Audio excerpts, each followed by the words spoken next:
આવતીકાલે બારડોલીમાં યોજનારી ગણેશ વિસર્જન પ્રક્રિયા સંદર્ભે વહીવટી અને કાનૂની તંત્ર સુસજ્જ।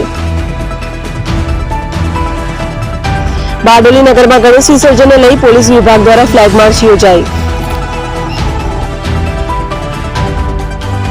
પોલીસ વડા હિતેશ જોયસરની આગેવાનીમાં બારડોલીના રાજમાર્ગ પર ફ્લેગ માર્ચ।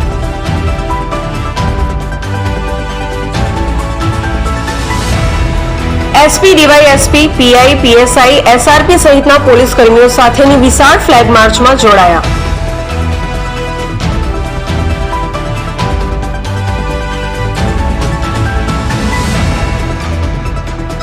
બારડોલી નગરમાં ગણેશ વિસર્જન શાંતિપૂર્ણ માહોલમાં ઉજવાય તે માટે વહીવટી અને કાનૂની તંત્ર સુસજ્જ।